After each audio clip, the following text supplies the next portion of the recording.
The woman at table 9 had been nursing the same pot of tea for 40 minutes, and Vince Colgan had already decided she was the kind of customer who wasn't worth the linen. He'd clocked her on the way in mid-50s, plain Mac flat shoes, one of those quiet women who order the cheapest thing and sit too long and tip in coins. No wine, no pudding. A notebook she wrote in now and then, which Vince took for the sort of thing lonely people do, lists, letters they'll never send. He'd put her by the service station where the draft came through, because you learn to read a room fast in this trade, and she read to Vince as nobody.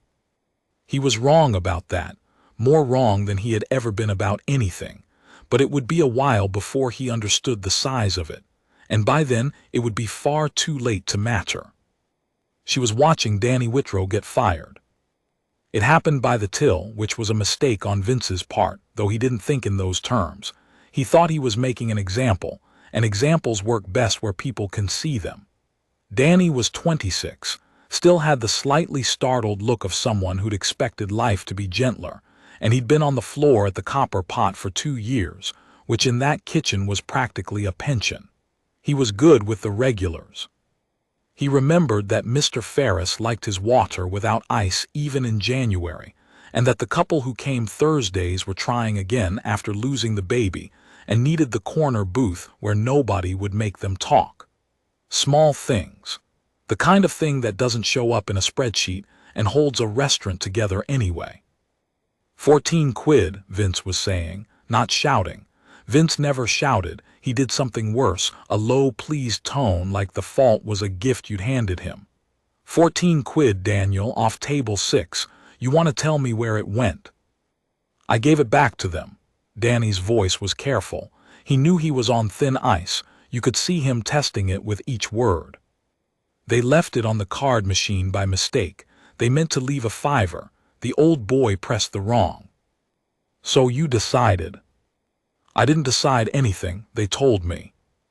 You decided, Vince said again, and he smiled because he'd got there, that a tip that came into this house goes back out the door because you felt like it. That's not yours to give away, son.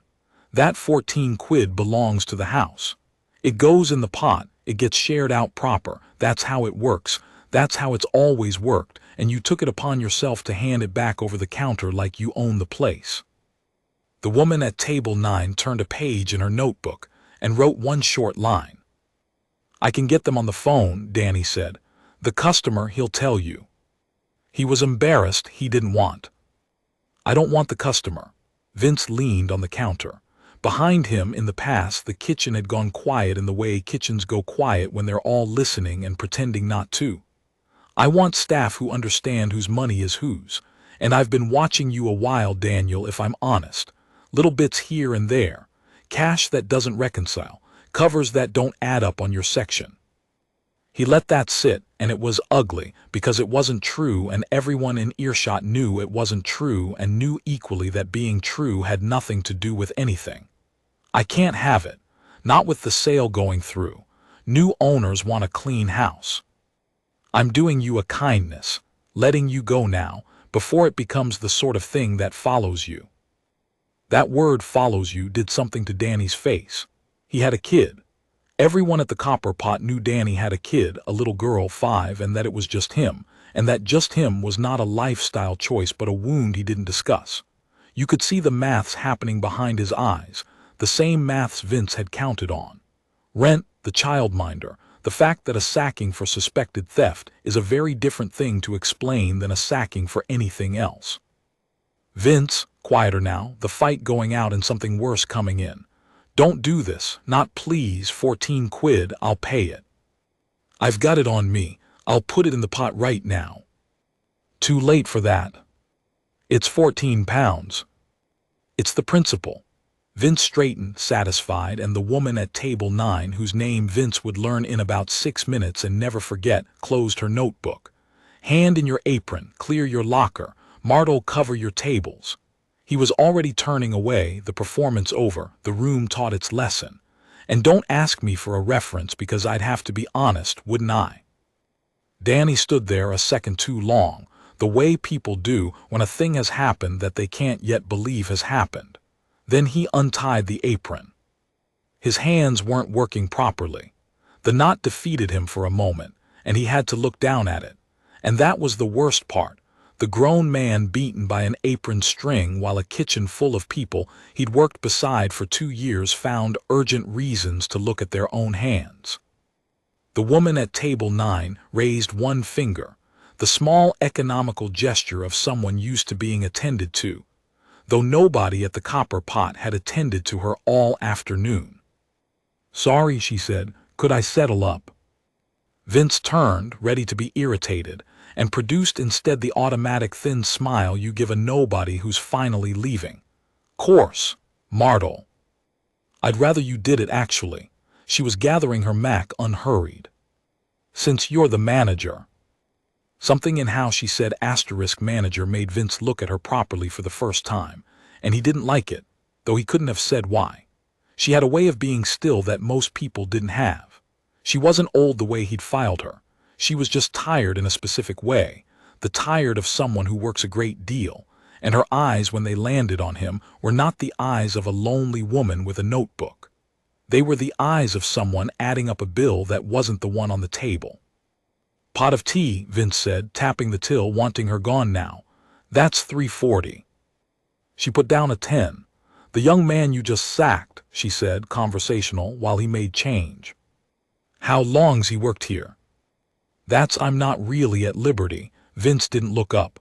"Staff matters." 2 years, one of the kitchen lads said, when he brought my tea. She hadn't raised her voice at all. He seemed to know the regulars, the man without ice, the couple in the corner. A pause exactly 1 beat too long. "You'd think that would be worth more than £14. "With respect." Vince slid her coins across the cloth, and the asterisk respect had none in it. "You don't know the first thing about running a restaurant." The woman looked at the coins. Then she looked at him and she smiled, and it was a perfectly pleasant smile, and it cooled the air by several degrees. "No," she agreed, and stood and put the notebook in her bag. "Thanks for the tea. It was stewed, by the way. You're leaving the pot on the urn too long. It goes bitter after 20 minutes. Small thing." She was at the door before she added without turning round, "Small things add up, though, I find." And she was gone into the gray afternoon, and Vince Colgan stood holding a damp tea towel and feeling, for no reason he could name, as though he'd just failed a test he hadn't known he was sitting. While out on the wet pavement, Danny Whitrow sat on the low wall by the bins with his apron balled in his fist and his phone in his other hand, trying to work out how you tell a 5-year-old that things are going to be fine when you have just, in the space of 4 minutes, run out of any earthly reason to believe it. He didn't notice the woman in the plain Mac stop a few feet away, didn't notice her look at him and hesitate and decide something. He only looked up when she spoke, and even then he half expected her to ask for directions. "That was badly done," she said. "What just happened to you in there? I want you to know at least one person saw it and thought so." Danny laughed, or tried to. "Cheers, that'll go on the CV. What's your name?" "Danny." He wiped his face with the back of his wrist, quick, embarrassed. "Why?" The woman considered him for a moment. The way she'd considered the coins on the tablecloth, the way she'd considered the whole afternoon, and Danny would think, much later, that she'd been deciding something far bigger than he could have guessed, standing on that wet pavement, and that whatever it was, his answer had somehow been part of it. "No reason," she said. "Yet." She pulled her collar up against the drizzle. "Go home to your little girl, Danny.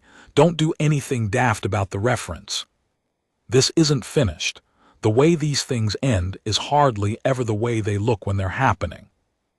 And she walked off toward a car he wouldn't have looked at twice, leaving him on the wall with a balled-up apron and the strange, unwelcome, flickering sensation of having been noticed.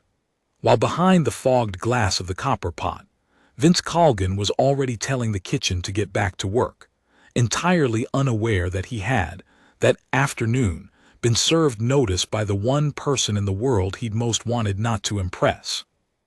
Adele Rourke completed the purchase of the copper pot the following Thursday, and she did it the way she did everything, which was quietly and about a week before anyone expected.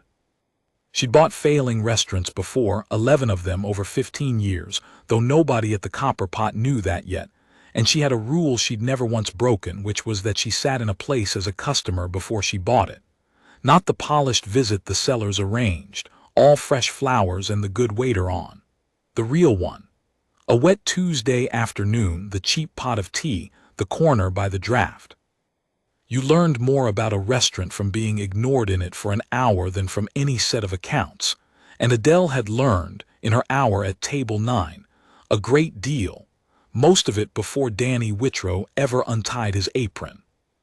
She'd learned that the tea urn was mismanaged, and the linen was good, and the light was wrong.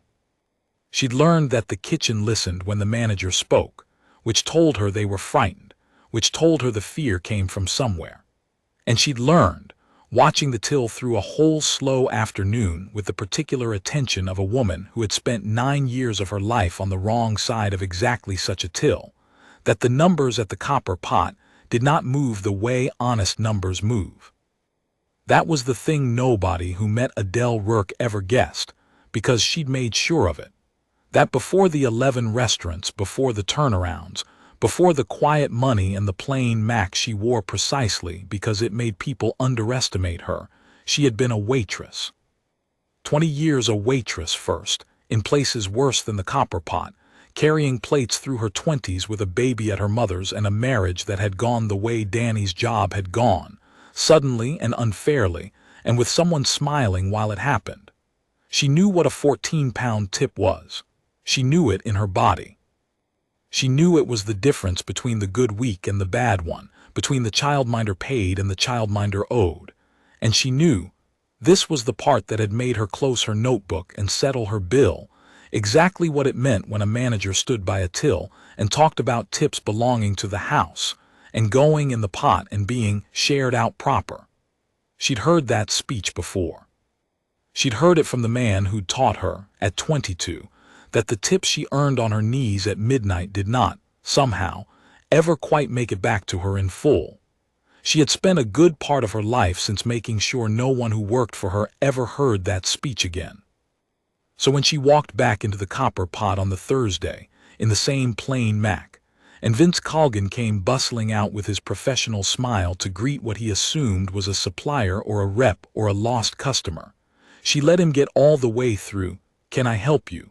We're not open till 5, before she took the folded paper out of her bag and put it on the bar. "I'm Adele Rourke," she said. "I own it now, as of this morning." She let him look at the paper.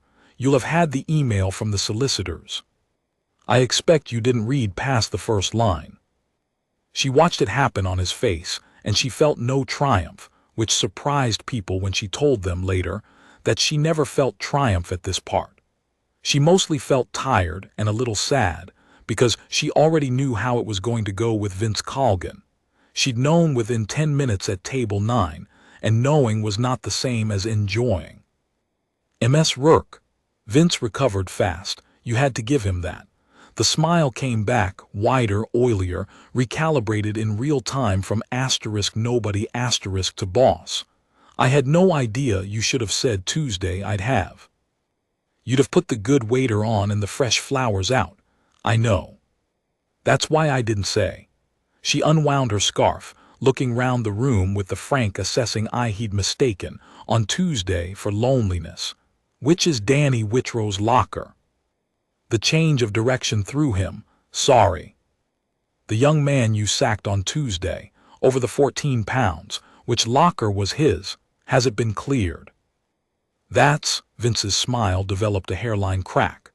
"Staffing's really, that's my area. That's what you'd keep me on for, the day-to-day you don't want to be bothered with." "Humor me." He was let go for cause, Ms. Rourke, cash irregularities. "I've got it documented." He was moving smoothly onto ground he'd prepared, and Adele noted that he had it documented, that he'd expected to have to justify it, which meant he'd known even as he did it that Danny mattered enough to someone that questions might come. "I wouldn't want you inheriting a problem. First thing a new owner needs is a clean house. I cleared it out for you before you'd even." "You keep saying that. Adele hung her scarf over a chair. Clean house. You said it to him too, apparently, as if the mess was him. She turned. Where does the tip money go, Vince? He didn't answer for half a second too long.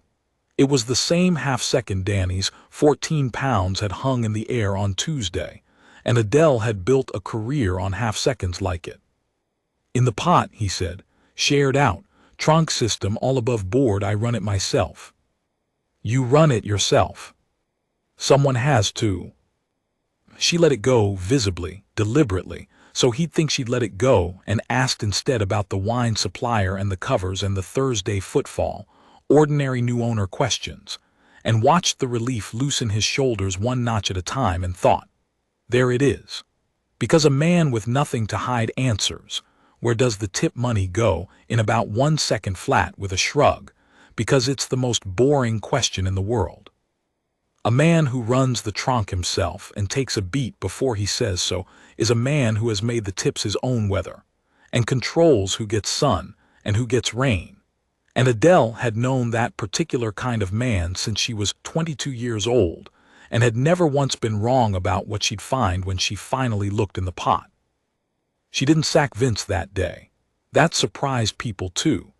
The satisfying version, the one Danny would half hope for when he eventually understood who'd been sitting at table 9, was that she'd have marched in and fired the tyrant on the spot and reinstated the wronged man to cheering.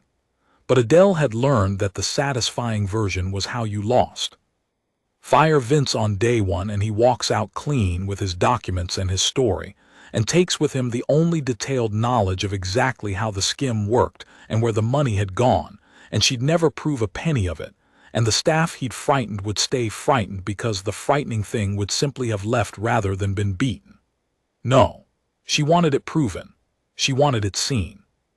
She wanted the people who'd stood in that kitchen studying their own hands while Danny lost his job to be standing there when the truth came out, so that the fear could be replaced by something. Because a restaurant run on fear is a dead restaurant, no matter how good the linen. So she kept Vince on, smiling, and she told him she valued continuity, and she watched the relief become confidence become, within a week, the return of his old swagger, because men like Vince mistook a woman's patience for a woman's weakness. Always, it was practically the definition of them.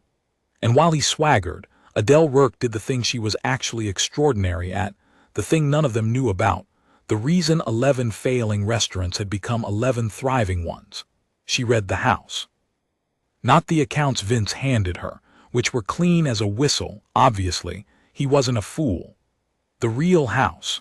The rota against the till, against the reservations book, against the card machine reports, against the quantities of wine that left the cellar versus the wine that appeared on bills. The gaps between what a place takes and what a place records, which is where, in a restaurant, the truth always lives.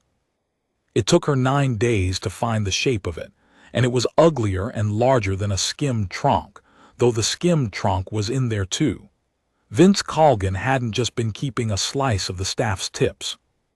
He'd been running a cash operation underneath the whole restaurant, comping meals for cash that never hit the till, buying wine off book from a mate's cash and carry, and selling it on the floor at full price, with the takings going nowhere the accounts could see, padding the rota with 2 staff who existed only on paper and whose wages he drew himself.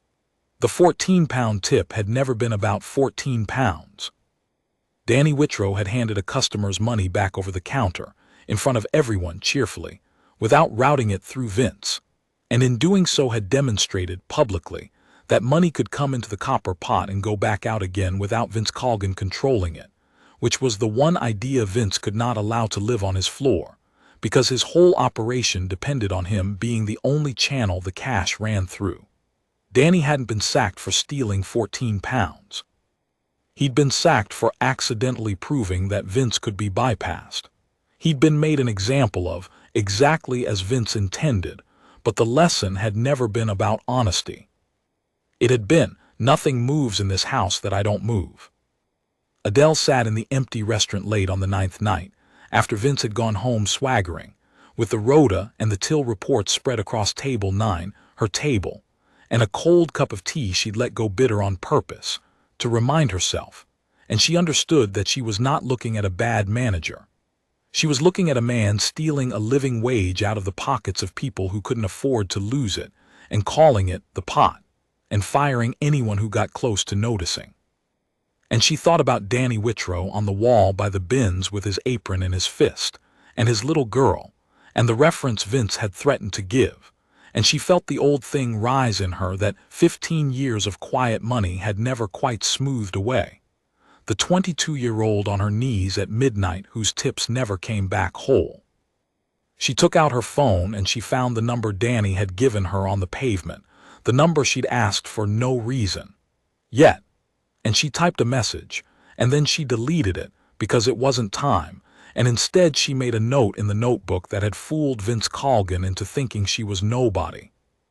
The note said, "Get his job back the right way, not as a favor. As a verdict." The trouble with proving a thing everyone already knows is that the people who know it are the ones with the most to lose by saying so, and Adele understood that the hardest part of the copper pot wouldn't be the numbers. It would be Meg Ashford. Meg had run the kitchen pass for 19 years, through 3 owners and 2 refurbishments and 1 small fire, and she was the sort of woman who'd seen everything and mentioned none of it. 50s, forearms like a docker, a way of saying chef that could mean anything from yes to over my dead body. She'd watched Danny get sacked from the pass with her jaw set and her eyes down, and Adele had marked her that first afternoon as the person who knew where every body was buried and would die before she'd point at a single grave.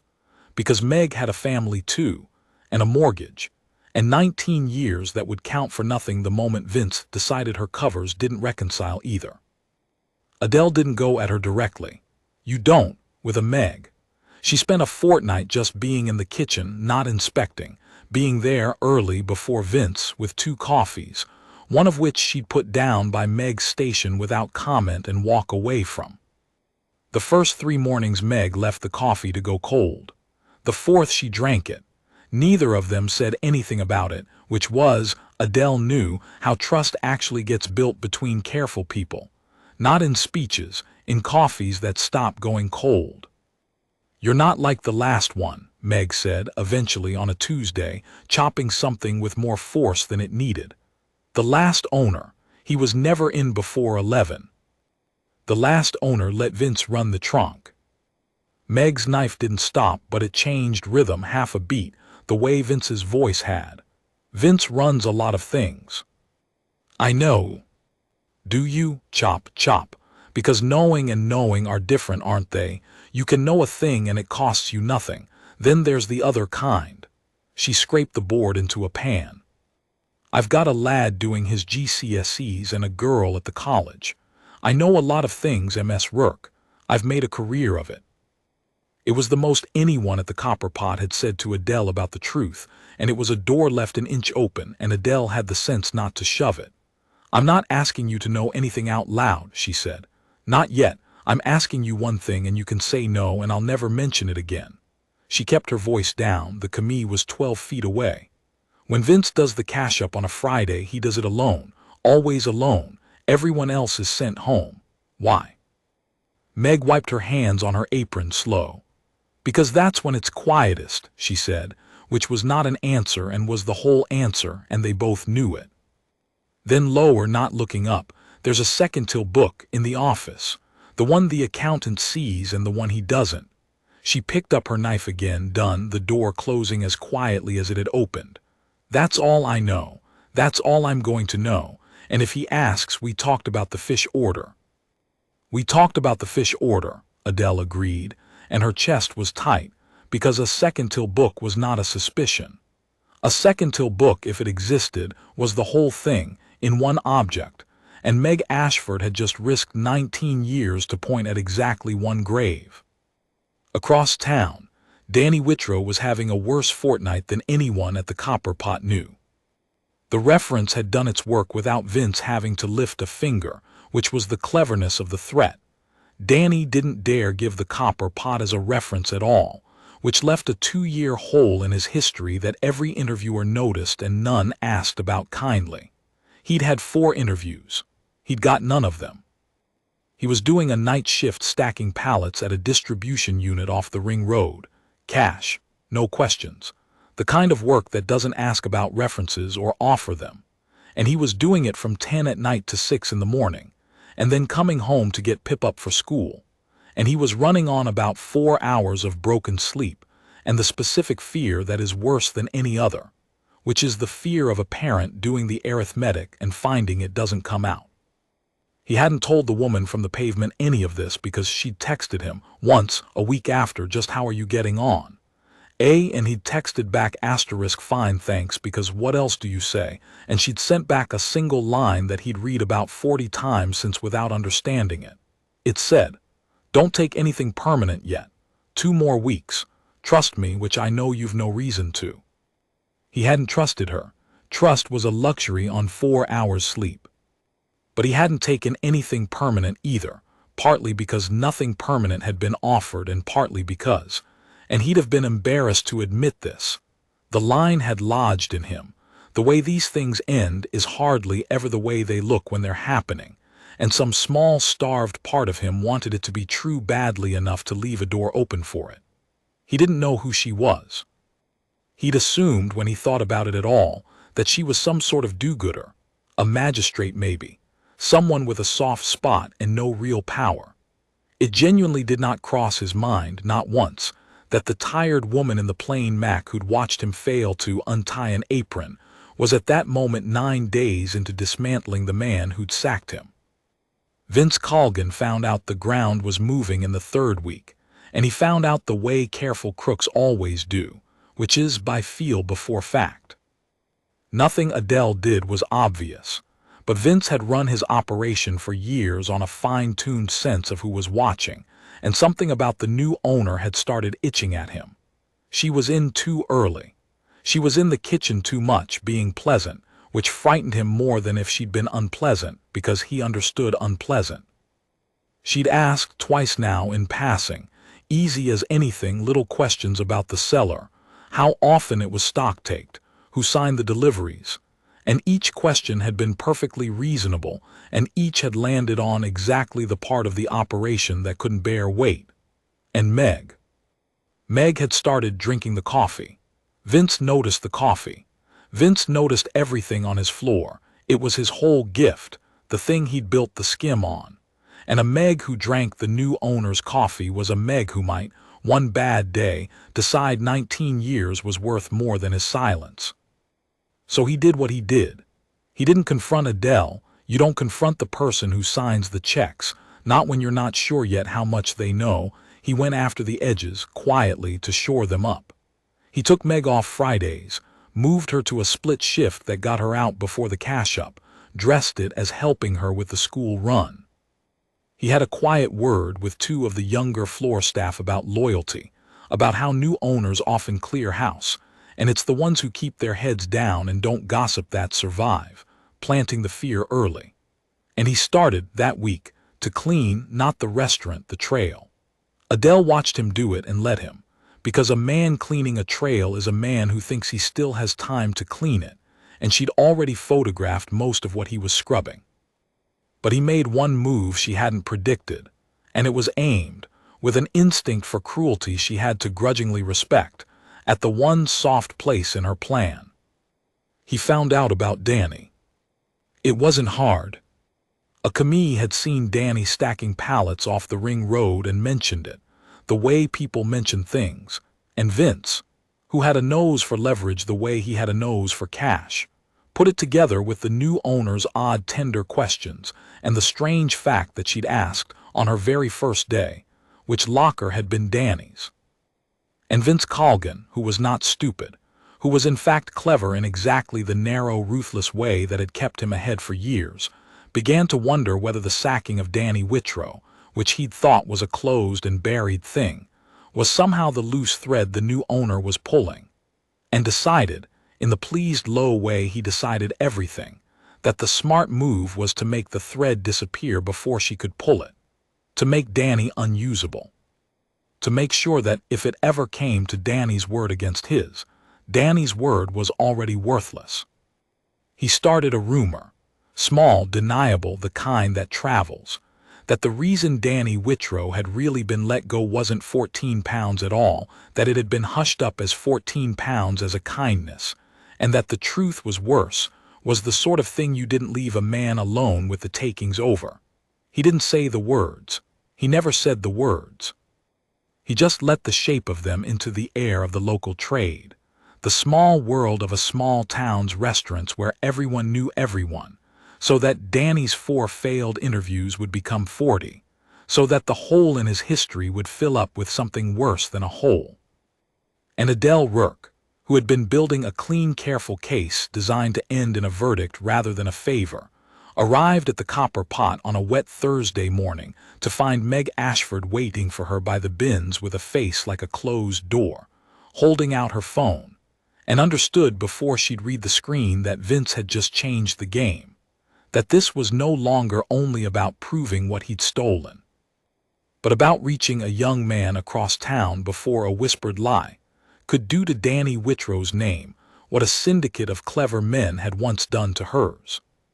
"You need to see what he's saying," Meg said, "about the lad."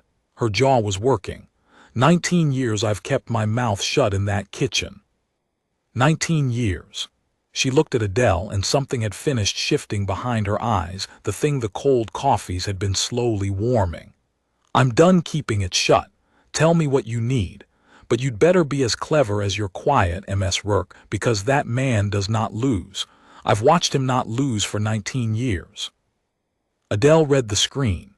Then she read it again, slower, the way she'd read the coins on the tablecloth, the till reports, the whole crooked house. And when she looked up, the tiredness had gone out of her face, and what was under it was the thing Vince Colgan had entirely failed to see at table 9, the thing none of them had seen, the reason the 11 restaurants and the quiet money and the plain Mac all existed in the first place. "He does now," Adele said.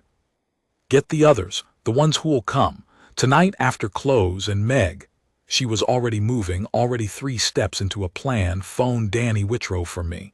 He won't answer a number he doesn't know. Tell him table 9 wants to see him. He'll understand. Or he won't, but he'll come anyway because there's nothing left in this for him to lose. And that, God help him, is exactly why he's about to get everything back." They gathered after close on the Friday, Vince's cash-up night, which Adele had chosen on purpose. And the choosing of it was the first thing that told Vince, when he walked back in from putting the bins out and found the lights on and 8 of his staff sitting at the tables he'd arranged them at all his life, that something had come for him that he hadn't seen the shape of in time. Meg was there.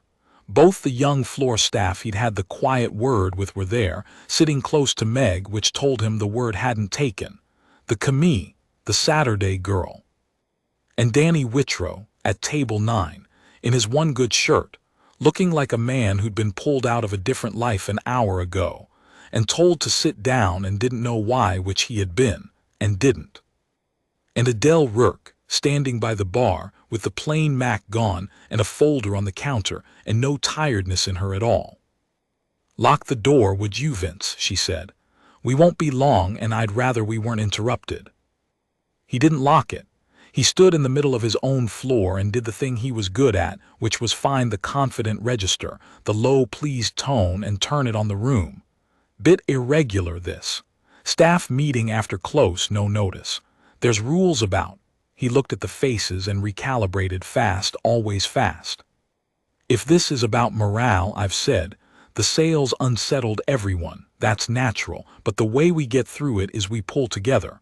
We don't." "Where's the second book, Vince?" Adele said it into the middle of his sentence, flat, not unkind, and the sentence died. "The what?" "The second till book, the one the accountant doesn't see." She opened the folder without hurry. "I'll save us all some time because it's late and these people have been on their feet since noon and you've kept them standing long enough over the years. I've had 9 weeks, Vince. I sat in that corner," she nodded at table 9 at Danny, who was starting slowly to understand something, "for an afternoon before I ever bought this place, and I watched the till, and I knew before I'd finished my pot of tea. So I bought it and I kept you on and I let you carry on because I wanted it clean. I wanted every number. She laid the papers out, one at a time, the way she'd once laid coins, the way Danny had laid his father's. No, that was another story. These were her own, and there were a great many of them. Comps that never hit the till. Wine that came in off book from your cousin's cash and carry and left as full price covers with the money going nowhere I can find. 2 members of staff who don't exist, whose wages you've drawn for 3 years. And the trunk, the pot, the one you run yourself because someone has to. She looked up. You've taken, on my rough count, north of £60,000 out of this house in the last 3 years, most of it out of the tips and wages of the people sitting in front of you. Stop me when I get a number wrong. Vince didn't stop her. That was the tell, and everyone in the room heard it, the silence where the outrage should have been. A man wrongly accused makes noise. Vince Colgan stood very still and did sums behind his eyes, the same sums he'd watched other people do, working out his exposure, his exits, and Adele watched him decide to brazen it, because brazening it had always worked, because he had never once in all his years been in a room where the person holding the folder wasn't bluffing. You can't prove a word of that, he said. Comps off book, staff, you've got a new owner's paranoia and a grudge you've had since day one. Don't think I haven't clocked it, all those little questions. He turned to the staff, spreading his hands, the performance finding its feet. She's been at this since before she owned the place. Came in undercover, apparently. That's who you want running this house. Someone who sits in a corner spying. I've kept a roof over your... Meg, Adele said. Fridays, why does he send everyone home? And Meg Ashford, 19 years of kept silence in her jaw, stood up at her table, and it cost her something visible and she did it anyway. Because that's when he does the real book, she said. Her voice shook and held. I've seen it. In the office. Bottom drawer under the float tray there's a second book, and it doesn't match the one the accountant gets, and I've known for years, and I'm ashamed I've known for years. She looked at Danny. They sacked you for 14 quid, love, and I stood at that pass and said nothing, and I've been sick about it every day since. So there. That's me done being quiet. The room moved, not dramatically, just a shifting, a couple of the others sitting forward, the Saturday girl starting to cry, the temperature of the thing changing as the first person broke the surface, and the water turned out to be safe. That was what Adele had built the 9 weeks for, not the folder. The folder was just paper. The thing that finished Vince was Meg standing up, because once one person who's been frightened for 19 years stands up, the fear stops being the strongest thing in the room, and a man like Vince has nothing else. Fear was his whole currency. He'd never needed another. He reached for the drawer anyway. Instinct, get to the book. The book was the thing. He moved toward the office, and Adele said without raising her voice, It's not there. I took it on Wednesday. It's with my accountant and a copy's with a solicitor, and as of this afternoon, a third's with the tax people, who are, I'll be honest, the ones you should actually be worried about, not me. She closed the folder. I run restaurants, Vince. I don't run trials. But I know a man who's been drawing phantom wages and hiding cash takings for 3 years has a great deal more to fear from HMRC than from a woman with a grudge. And I've given them everything, and they are extremely interested, and that part is now entirely out of my hands and yours. That was the moment it went out of Vince Colgan. Not all at once, not a collapse. People don't collapse, but a kind of draining. The swagger going out of his shoulders inch by inch the way the relief had once come into them. He looked round the room for an ally and found Meg's set face, and the young staff sitting close to her, and the Saturday girl crying, and Danny Whitrow at table 9 with his hands flat on the cloth. And he understood that the room he'd ruled by fear for years had, in the space of 10 minutes, stopped being afraid of him, and that there is nothing underneath a bully when the fear is gone. Nothing at all. He didn't apologize. The spec of a man like Vince doesn't allow it. Adele had known he wouldn't, and told the staff so afterward, when some of them wanted the satisfaction of it. He gathered what was left of himself, and he said something ugly and small, that they'd regret it, that the place would fold without him, that she'd bought a sinking ship and sacked the only man who knew how to bail it, and he walked out of the copper pot into the dark, and the walking out was the last time most of them ever saw him. Though it was not, by a long way, the last they heard of it, because HMRC is patient and thorough and does not care in the slightest how confident a man is. Nobody cheered. Adele had noticed that people never cheered at the real version. The television version had cheering, and the real one had a tired, shaky, blown-out quiet, people not quite sure it was over, the Saturday girl being held by Meg, someone nervously starting to stack chairs out of pure habit. Adele let it be quiet. Then she pulled out a chair at table 9 and sat down across from Danny Whitrow, who had been silent through all of it, and who was looking at her the way you look at a coastline coming up out of fog. "You," he said, "you were the tea, table 9, the stewed tea, a beat. You bought the place." "I'd already bought it more or less by the Tuesday. I was just having a last look." She was tired again now, the ordinary tired, the after tired. "I watched him sack you, Danny. Over 14 pounds. And I want to be honest with you because you're owed honesty by somebody in this at last. I didn't do all this for you. Not really. I did it because a man like that took money off people like me for a lot of years when I was your age and couldn't fight back. And I promised myself a long time ago that anywhere I owned, that speech about the pot would never get said again." She paused. "But you're why I looked. If he'd sacked anyone that afternoon, I'd have noticed the till was wrong. You're why I stayed to watch, so there's a job here if you want it, not as a favor. I don't do favors, they rot a business. Your job back with the 2 years service you never lost, and the reference he threatened you with except mine, and mine's worth something." She almost smiled. "And I should tell you he's been putting it about that you were sacked for worse than the tip. I know, we'll deal with that. The best way to kill that particular rumor is you standing behind this bar again on Monday like nothing was ever wrong because nothing was, and the town'll work it out. People do, eventually. Slower than you'd like, but they do." Danny didn't say yes straight away. Adele liked him better for it.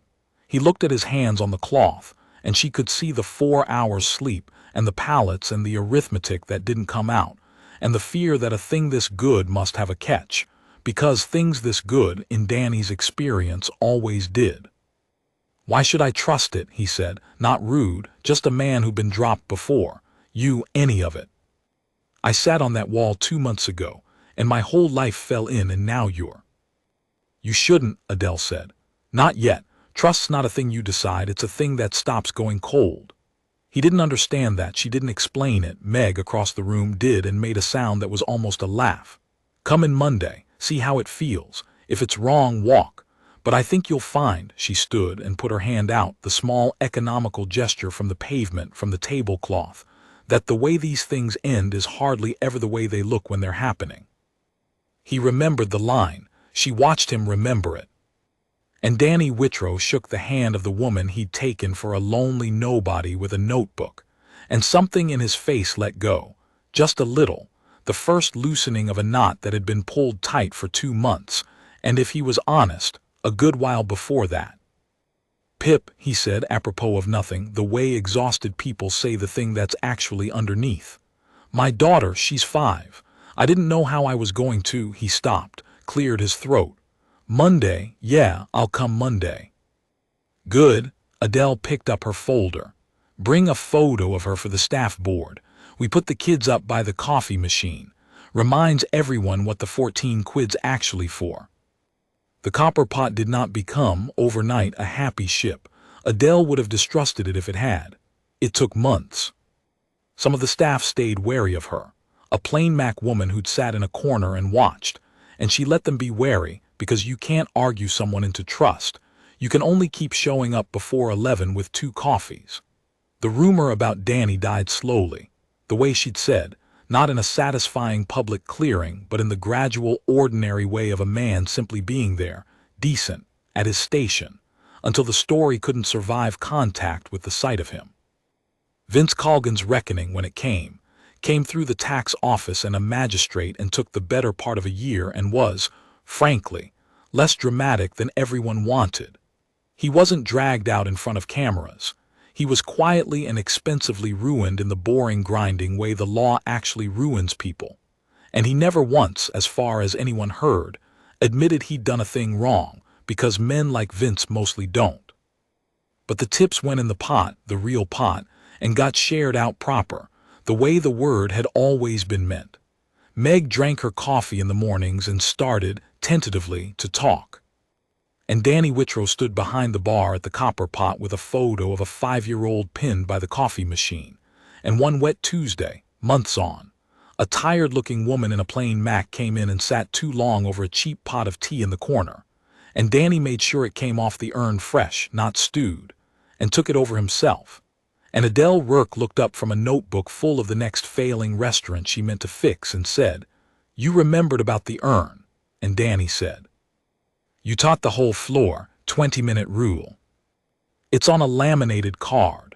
And she laughed properly, the tiredness lifting off her for a second. And neither of them said the larger thing, because the larger thing didn't need saying. And careful people know that the things that matter most are usually the ones you leave unsaid, and simply, quietly, do. That was the whole of it in the end, and Adele never made a speech about it, though people sometimes wanted one. A man had lost his job over 14 pounds, and a woman everyone in the room had written off as a nobody with a notebook had been sitting in the corner, seeing all of it, worth more than any of them guessed. And the lesson, if there was one, wasn't that a fairy godmother arrives when things are darkest, because she doesn't, and Adele would have been the first to say so. The lesson was smaller and truer and harder. It was that the quiet person you've decided doesn't matter, the one at the corner table, the one stacking pallets at night, the tired woman in the plain Mac, the man defeated by an apron string, is so often the one who sees the most and is worth the most and is holding, patiently, the thing that will set it all right, waiting only for someone to stop mistaking stillness for weakness. Small things add up. A stewed pot of tea. A cold coffee that finally gets drunk. 14 pounds handed back across a counter to an old man who'd pressed the wrong button. They add up in the end to the whole of who a person is, and the people worth anything are the ones who bother to notice them, and count them, and never, ever let the speech about the pot get said on their floor.